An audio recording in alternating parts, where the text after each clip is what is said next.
All right, guys, welcome back to Stock Explorer once again. And today we're going to be talking about this company called PSP Projects. Recently has been in a lot of media and news channel as well. So we have been listening about this stock recently a lot. And I had this company in my portfolio from past 4 or 5 months. The time when I bought this company, it looked pretty cheap, and it's a great company which is doing a lot of big constructions in India and abroad as well. So we'll talk about it, like why I think it can be a multi-bagger. It's a small company, 2,500 crore company, market cap company. So why I think that this company can be a future multi-bagger as well. We'll talk about that too. Uh, just a quick idea to give you all. Any stock when I'm talking about here is not a buy or sell recommendation, guys. This is just for educational purposes. So before you buy or sell any of these stocks, first of all, there might be my personal investment in that particular stocks, and also please confirm with your or have a advice with your financial advisor before you invest. So this is not a recommendation of buy or sell. I hope that's clear, guys. All right, now we'll talk about this company, PSP Projects. So it's basically a construction company incorporated in August 2008, offering a diversified range of construction allied services. So we'll go to its site, like what all projects they have delivered, and a lot of industrial projects they have delivered as well. Uh, Punishka Healthcare, Manmol, Nestle plant in Sanand, MCure Pharmaceutical plant, Bangalore milk union dairy, MRF के लिए plant बनाया है। काफ़ी बड़े project, मतलब next level projects बनाती है। Torrent farmers के लिए उसने प्लांट बनाया है, इंटास फार्मा के लिए बनाया है, कैडिला हेल्थ के लिए दो बनाए, अमूल के लिए भी उन्होंने अपने एक डेयरी का प्लांट बनाया है, जायडस का, जेबीएम ऑटो का, and Cosma international, Claris life light. तो इस तरीके से कई सारे इन्होंने इंडस्ट्रियल प्रोजेक्ट्स, गवर्नमेंट के लिए भी सरकारी प्रोजेक्ट्स डिलीवर किए हैं, और अभी इनके पास बहुत बड़ी ऑर्डर बुक भी है। So we'll see like what is the company, how it started as well. So in 2008, the company started. Okay, we'll zoom a little bit for you guys. In 2009, I'll go with this so it's easier for you all. In 2009, the company acquired business of BPC Projects, awarded project to construct medical college and hospital leading medical society in Ahmedabad. 2009 में उनको एक hospital का order मिल गया, 2008 में आई, 2009 में order मिल गया पहला अच्छा काफ़ी बड़ी ऑर्डर। 2010 में awarded project for beautification of river front का ब्यूटिफिकेशन को प्रोजेक्ट मिल गया। 2011 में they were awarded to construct 72 metre high hospital in Ahmedabad. तो काफ़ी लंबे चौड़े प्रोजेक्ट्स मिलने लग गए सिर्फ 2 या 3 साल में। फिर 2011 में उनको अवार्ड हुआ प्रोजेक्ट सीएम ऑफिस के कंस्ट्रक्शन का। This was a turn around story for the company. CM office उन्होंने बनाया अहमदाबाद में 2011 में। सो अब देखिए, कोई भी कंपनी, ऐसा मैं नहीं कह रहा हूँ, ऐसा it's it's in general perspective, you are smart enough to understand, कोई भी कंपनी अगर have got the contacts to upgrade और डेवलप और बिल्ड सीएम ऑफिस, तो उसका कनेक्शन कहाँ तक होगा, you just try and understand, like किसी भी आए आए गए अरे गरे को नहीं मिल जाते हैं सब projects. You need to have strong connections and people involve when you get these kind of projects. 2011 में they also implemented SAP, implementation किया कंपनी में, started turnkey projects as in from scratch to end. They will plan, they will execute, they will do the engineering and also the construction material as well, सब यही करेंगे। started turnkey projects इन्होंने किए। 2014 में they started build design and build projects for affordable housing in Ahmedabad। 2015 में they got the first order inside the first smart city, gift city, which we call in Ahmedabad। later PSP did 6 projects in gift city। 2015 में उन्होंने पहला PSP में project, तो PSP ने पहला project start किया gift city में। 2016 they start operation Karnataka and Rajasthan. तो अहमदाबाद से हट के, थोड़ा सा हट के आए ये लोग, कर्नाटका एंड राजस्थान में भी आए। पहले से ये लोग का देखिए, सब चीज़ जितनी भी थी सब अहमदाबाद और गुजरात में ही सब था। अभी 2016 में निकले वहाँ से बाहर, और अब आ गए ये लोग कर्नाटक एंड राजस्थान में भी। 2017 में पीएसपी प्रोजेक्ट लिस्टेड, 2017 में लिस्ट हुआ है एनएससी एंड बीएससी पे। और 2017 में ही इसको मिल गया था सूरत डायमंड बॉस प्रोजेक्ट, जो भी वर्ल्ड का सबसे बड़ा डायमंड बिल्डिंग है, जो भी आपको मैं दिखाऊंगा। That is also been done by PSP project. So काफ़ी मैसिव और बहुत ही बड़े प्रोजेक्ट्स पीएसपी ने डिलीवर किए हैं। And the market cap of the company still as a showed you, सबसे पहले मैंने दिखाया आपको कि अभी भी 2,500 करोड़ का है। एंड इनके प्रोजेक्ट्स जो हैं वही इनके एक एक प्रोजेक्ट 2-2, 3-3 हज़ार करोड़ के, एंड मार्केट कैप अभी कंपनी का इतना छोटा ही है। 2020 में they started operation in UP with the marquee project of beautification of Shri Kashi Vishwanath Dham. Vishwanath Dham, Kashi Vishwanath Dham को ब्यूटिफिकेशन का भी प्रोजेक्ट इसको मिला 2020 में यूपी में। Started construction of PSP precast manufacturing unit, इन्होंने अपना प्रीकास्ट मैन्युफैक्चरिंग यूनिट स्टार्ट किया 2020 में। 2021 में they were awarded 7 medical college and hospital on EPC basis in UP, मतलब ईपीसी मतलब इंजीनियरिंग, प्रोक्योरमेंट एंड कंस्ट्रक्शन सब यही करेंगे। सो इनको 7 मेडिकल कॉलेज के मिले यूपी में 2021 में एक साथ। कमीशन द प्रीकास्ट फैक्ट्री, दो प्रीकास्ट फैक्ट्री बनाना स्टार्ट की थी, वो स्टार्ट हो गई 2021 में, एक साल में ही। इनाग्रेशन भी हो गया काशी विश्वनाथ धाम का, जो इन्होंने 2020 में स्टार्ट किया था, एक साल में डिलीवर भी कर दिया। 2022 में they were awarded to construct the tallest temple in the world, जो कि बन रहा है वृंदावन में। वृंदावन में बन रहा है इनका tallest temple, probably by initial months of 2025 deliver कर देंगे। Awarded the construction tallest residential project in Gujarat, इनको भी वो भी मिल गया है। और ये एयरपोर्ट में भी एंट्री कर ली है, तो 2022 में एयरपोर्ट सेगमेंट में भी आ गए कि एयरपोर्ट भी बनाएंगे। सो अब आप कुछ समझ में आ रहा है आप लोगों की अहमदाबाद की company right after CM's office construction started getting good numbers of project, and now they also got the diamond hub project as well, अब वो airport में भी जा रहे हैं। So I'll tell you what is happening in the news recently as well, like कुछ चीज़ें ऐसे आप कैच कर सकते हैं। 2023 में awarded 344 crore from SMC for construction of tallest administrative tower, इनको भी सबसे लंबा administrative tower का भी ऑर्डर मिल गया SMC का। And PSP is awarded with two prestigious award during the Gujarat Contract Association Awards, award भी मिले हैं अभी। In April 2024, the company raised 244 crore through QIP, अभी इन्होंने QIP रेस किया है 244 करोड़ का। And largest industrial order from IRPL Coca Cola, सबसे बड़ा ऑर्डर मिला अभी इनको रिसेंट में कोका कोला से। सो ये थी इसकी क्विक हिस्ट्री की कंपनी कहाँ से कहाँ तक पहुँच चुकी है फ्रॉम 2008 टू 2024। सो जो प्रीकास्ट फैक्ट्री उनकी है वो जो 2021 में चालू हो गई, उसका मेन ऑब्जेक्ट मोटिव क्या था और वो करना क्या चाहते थे? To reduce labour intensive traditional building method by way of maximum fabrication and using cutting edge technology, thereby reducing turn around time for project, जिसकी वजह से प्रोजेक्ट्स में टर्न अराउंड टाइम बहुत कम होने लग गया, इनका प्रोजेक्ट फटाफट ये लोग डिलीवर करने लगे। Unlock the best land potential, इन्होंने अपने लैंड पोटेंशियल था ब्राउन फील्ड, उसको यूज़ किया, एक्चुअली ग्रीन फील्ड था, उसको यूज़ किया। helps in delivering consistent quality, helps to increase operating efficiencies and margin। तो ये इनके कुछ ऑब्जेक्टिव्स थे जो उन्होंने पूरे किए, कुछ ऑब्जेक्टिव्स उन्होंने पूरे किए थ्रू प्रीकास्ट फैक्ट्री।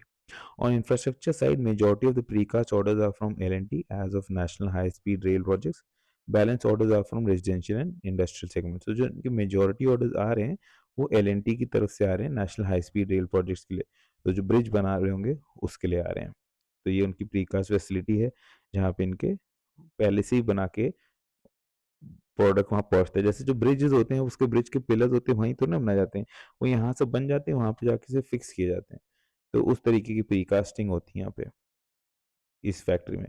अभी इनको रिसेंट में जो 2017 में मिला था सूरत डायमंड बॉस का, ये वर्ल्ड की बिगेस्ट डायमंड हब है जिसका ऑर्डर पीएसपी को ही मिला है, इसी कंपनी को। ये था काशी विश्वनाथ धाम का ब्यूटिफिकेशन का प्रोजेक्ट जो उन्होंने कंप्लीट करके डिलीवर कर दिया है। Medical college and hospital project 7 location in UP, इसमें कुछ तो लखनऊ के ही हैं, ऐसे ये दो ऊपर की फोटोग्राफ जो देख रहे हैं लखनऊ में डिलीवर भी हो चुके हैं बना के। तो इनकी डिलीवरिंग भी बहुत फास्ट रही है, ऐसा नहीं कि प्रोजेक्ट मिला और उन्होंने डिलीवर नहीं किया, ऐसा नहीं कि ऑर्डर बुक ही सिर्फ लंबी चौड़ी है, प्रोजेक्ट को डिलीवर भी कर रहे हैं। So output is also coming. Completed projects में वर्ल्ड ट्रेड सेंटर का प्रोजेक्ट इन्होंने कंप्लीट किया, जो बिल्डिंग बना के खड़ी की 117 मीटर की।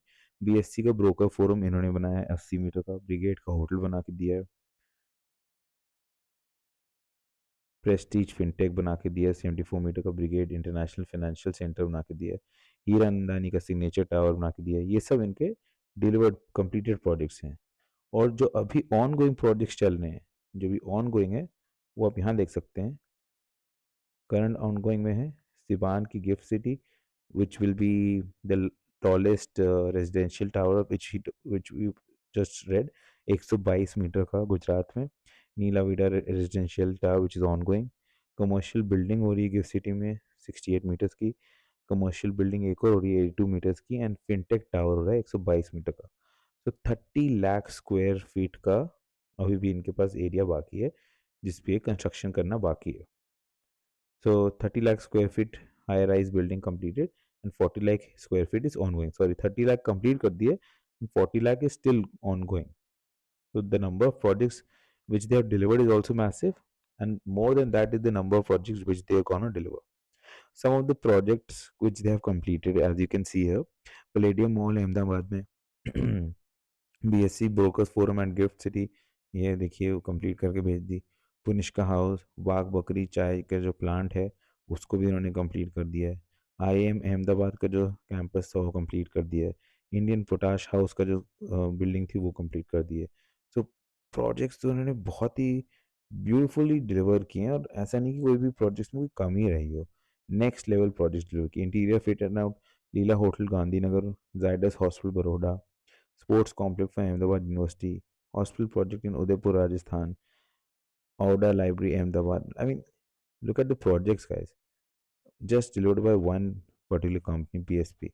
I'm sure आपको भी नहीं पता होगा, मुझे भी नहीं पता था until time I did the research and started learning about these things. So these are some of the prominent names. I'm sure you must be from, if you aren't from these cities, you must have heard about these companies for which they have delivered these projects. ये बहुत ही बड़े brands के लिए project deliver कर रही है। River development project ये देखिए आप, hospital project, government projects, IIM Ahmedabad, Brigade International के लिए financial centre, government official building. तो जो प्रोजेक्ट्स लेवल ऑफ इनका कंप्लीशन है वो बहुत ही नेक्स्ट लेवल हो रहा है, और उसमें अवार्ड्स भी इनको मिल रहे हैं। ऐसा नहीं कि कोई एरर रहा हो। सो प्रोजेक्ट्स इनके आपने देख लिए हैं, अपकमिंग प्रोजेक्ट्स भी आपने देख लिए हैं। Now let's look at the company के, भाई कंपनी के फाइनेंशियल्स क्या कह रहे हैं। Right now, the price of the company share is around 600 and 650, which is yesterday's closing. And right now it's 2 at night. I know it's too late, but I like to do research at this time. Okay, so PE ratio wise देखा जाएगा तो हल्का सा expensive है currently, 26 का है। Median P is around 16। Okay, now will see these are all the construction companies. So NCC इसमें देखिए जो construction, Nagarjuna construction company has a market cap of 19,000 crore. उस पर नेशनल स्टैंडर्ड का है 8,800 करोड़, मन इंफ्रा का है 7,800, महिंद्रा लाइफ स्पेसिस का है 7,500 करोड़, आर्केड का है 2,755 एंड पीएसपी प्रोजेक्ट का है 2,577। Now, comparing to all these construction companies, the P ratio is fine. I mean, it's not that expensive, it's not that cheap as well. जो median P इसका आता है इस जितने भी कंस्ट्रक्शन कंपनीज है उसका 30 के आसपास है, so it's giving somewhere around 30 can median P in construction company, but इनका है 27 का, which is fine. ROC is around 19, not that impressive like कि भाई सबसे ज़्यादा दे रही हो, but it's okay. ROE is also 14. Now we'll quickly see the sales. Sales, quarterly sales में सितंबर में इन्होंने किए हैं 578 करोड़ के, एंड एक्सपेंसेस रहे इनके 539 करोड़ के। ऑपरेटिंग प्रॉफिट जो रहा इनका, ऑपरेटिंग प्रॉफिट जो रहा इनका 39 करोड़ का रहा है सितंबर क्वार्टर में। जून में 73 रहा, मार्च में 52 एंड दिसंबर में 71। ऑपरेटिंग प्रॉफिट मार्जिन 14% के रहे 2021 में, which has decreased all the way down to 7% in September. So operating profit margin इनका कम हुआ है, उसकी वजह से इनके स्टॉक प्राइस पे भी आपको असर दिखेगा कि भाई ऑफर स्टॉक प्राइस पे भी क्लियरली विजिबल है कि वो कम हुआ है। नेट प्रॉफिट जो रहा from 37 crore it has reduce to 11 crore. So भाई 11 करोड़ का इनका प्रॉफिट रह गया फ्रॉम 37 करोड़। क्यों? क्योंकि इन्होंने लोन्स बहुत लिए हैं, एक्सेस अमाउंट ऑफ डेट लिया अभी रिसेंट में। सेल्स एनुअली देखिए 2,462 की रहे, एक्सपेंसेस 2,200 करोड़ रहे, 262 करोड़ के इनके ऑपरेटिंग प्रॉफिट रहा, ऑपरेटिंग प्रॉफिट मार्जिन 11% करा इनका साल दर साल, एंड नेट प्रॉफिट जो रहा 124 करोड़ करा लास्ट ईयर। करंट ईयर में so far they have reach 93 crore, so they might touch the similar amount of profit. I think somewhere around 120, because the second half of the quarter is still left. And we'll quickly go down. Profit after tax, the PAT margin is also reduced 3.8% पे आ गए, जो कहाँ 9% पे हुआ करते थे. And EBITDA margin is also reduced 9.4%, which they have also mentioned. Prudent work capital cycle जो 35 की आ चुकी, which is good. 41 days की थी work capital cycle, which has reduced to 35 days. And also the payable days has reduced from 70 to 62. And receivable days has also reduced 82 से 50. तो जो चीज़ जो पैसा उनको 80 दिन में मिलना था वो 50 दिन में मिल रहा है, विच इज़ ऑल्सो गुड. तो मेन रीज़न क्या रहा जो जिसकी वजह से इनके प्रॉफिट आफ्टर टैक्स कम आए, वो था debt. The amount of debt which they have taken is increased. Financial year 2020 में देखिए आपने टोटल डेट लिया था 75 करोड़ का. उसके बाद इनको मिले कुछ मैसिव प्रोजेक्ट्स, लाइक जायंटिक प्रोजेक्ट्स मिल गए इनको, इनकी कैपेबिलिटी से ज़्यादा के प्रोजेक्ट्स मिल गए. तो वहाँ उन्होंने लिए डेट्स, लोन 81 करोड़ का लिया, 21 में 100 करोड़ का लिया, 22 में, 23 में 140-45 करोड़ का, और अब 455 करोड़ का ले लिया 2024 में. तो प्रोजेक्ट्स जो हैं बड़े होते जा रहे हैं, लोन लेते जा रहे हैं उतना ही पड़ा. तो डेट टू इक्विटी 0.16 से बढ़ बढ़ के आ गई है 0.5. स्टिल बिलो 1 है, विच इज़ वेरिएबल, हो सकता है, it can be managed, which is not a negative big negative thing for a company, but ये capital intensive इंडस्ट्री है, यहाँ पे आपको लोन लेना ही पड़ता है. इतने बड़े प्रोजेक्ट डिलीवर करने के लिए लोन की ही जरूरत पड़ती है, and you have to make sure that you take those loan and use it and pay back in a timely manner. So 27.2% industrial construction sector contribute to total construction industry as of financial year 2023. 10% से रही है so far, and 4.4% is expected to grow. तो यहाँ से 10% की growth आई है, 4% की लोग एक्सपेक्ट कर रहे हैं, सो इंडस्ट्रियल ग्रोथ में. अच्छा, ऑर्डर बुक देखी जाए अगर कंपनी की, कि कंपनी का major portion of the order कहाँ से आता है. So as of now the outstanding order book as of 30th September 2024 is 6,546 crores, जिसमें से government project compromise 56% of the order book as of first half of 2025 and 69% of the financial 2024. So government के project आप देखिए सबसे ज़्यादा आते थे इनको. 24 में भी 4,000 करोड़ क्या है, अभी 25 में 3,500 करोड़ क्या है. इंस्टीट्यूशनल का थोड़ा सा बढ़ गया इनका, जो लास्ट ईयर इनको 1,200 करोड़ का मिल रहा था इंस्टीट्यूट से और कंपनी से, वो बढ़ बढ़ के अब 1,700 करोड़ आ गए, क्योंकि अब उनका भरोसा बढ़ गया. कंपनी इसने डिलीवर करके दिखा दिए प्रोजेक्ट्स का अपने ऑन टाइम, एंड जो रिक्वायरमेंट थी सेफ्टी स्टैंडर्ड्स सब फॉलो करके. तो गवर्नमेंट का तो था ही, हल्का सा रिड्यूस हुआ वहाँ पे, मगर इंस्टीट्यूशनल बढ़ गया है. Same thing for the industrial. Industries में देखिए ये फैक्ट्रीज जो बना के दी उन्होंने, अमूल को दी, नेस्ले को दी, सो ये चीज़ें बहुत काउंट करती हैं. Now from 293 crore project in last year from industrial have tripled, 687 crore के मिल गए.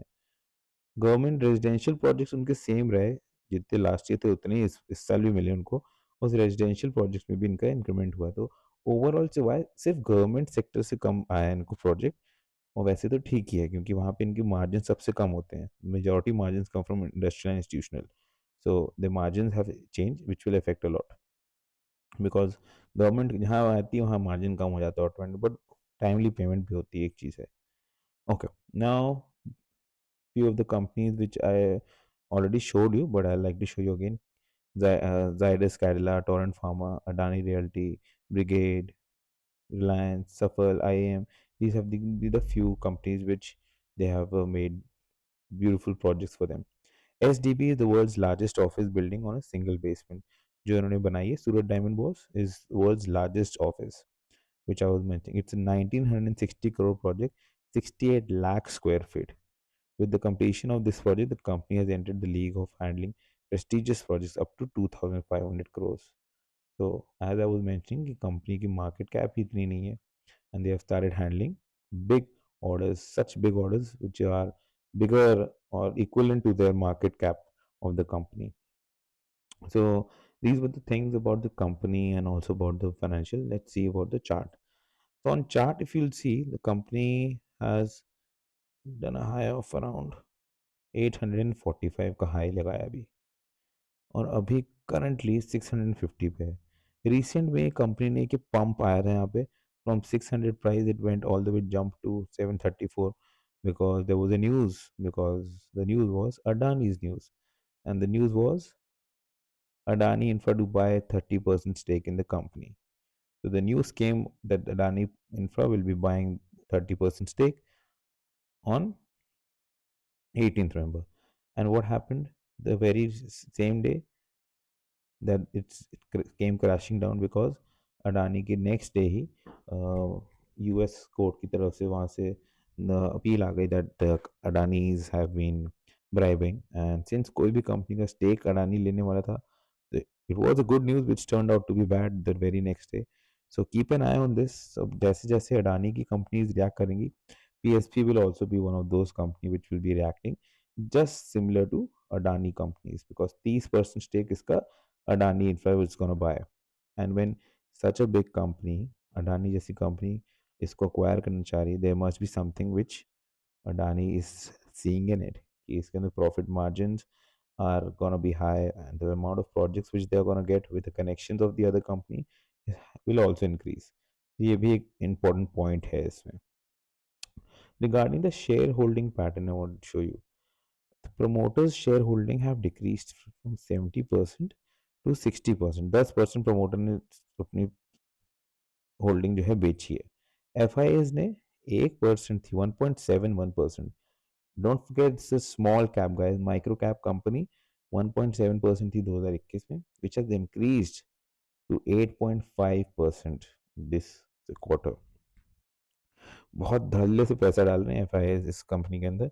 कौन कौन से एफ हैं? सोसाइटी जनरल है, and Fidelity fund Asian smaller companies pool है. That's the one which have increased. DIS ने भी पैसा जो है काफ़ी इंक्रीज किया. 5% था 2021 में, which has increase all the way to 10.94, almost 11%. जिसमें कुछ फेमस म्यूचुअल फंड्स हैं. ICICI Prudential is one of them. IDFC is also there. Bandhan Tax Advantage ELSS fund is there. Abacus Emerging Opportunity Fund is also there, which is another fund, big fund house, very famous for HNI's clientele. And LIC ने भी पैसा डाला है. और public में देखिए पैसा जो कंट्रीब्यूशन जो है कम हो रहा है. 22% था 2021 में, which is reduce down to 20%. So the number of shareholders is totally 40,000 shareholders. It's illiquid. I wouldn't say very liquid, but illiquid stock right now, because floating of the stock is not too much. But still, I see a lot of famous, how do we say, fund managers are talking about this particular stock. Apart from that, I've also listened and tried to analyze one of the famous investors, Mr. Basan Maheshwari, who is looks pretty keen about this industry and this particular stock. So keep an eye, guys. You never know that he might add this stock in his next, how do we say, small case, or in this HNI's PMS list, and we can have a short term gain from there. But looking on longer term, ये company काफी solid लग रही है. So right now we are just waiting for it to bounce back from its 200 EMA, which is 629, and go back all the way up to 845, which will take time. I'm not saying it's gonna be happening next week or next month, but you need to look at it and let this level test. And right here, let me show you. I won't say buy anything on this level, but let this level test its strong support. And if anybody wants to go in or just test the waters, you can do an SIP on this particular stock. But again, it's not a buy or sell recommendation. This is just my personal opinion, guys. And then you can hold on until 900, 850 levels for a quick gain as well. Rest apart, let me know if you need any more details about this particular company. Keep this company in your watch list, and if any news comes in, we'll be sharing you with you all as well. I hope you enjoyed this video, guys, and do like and subscribe, and please share this particular video with the people who are interested in stock market investing. and also would like to know about interesting companies as well. Thank you once again. We'll be seeing you all very soon.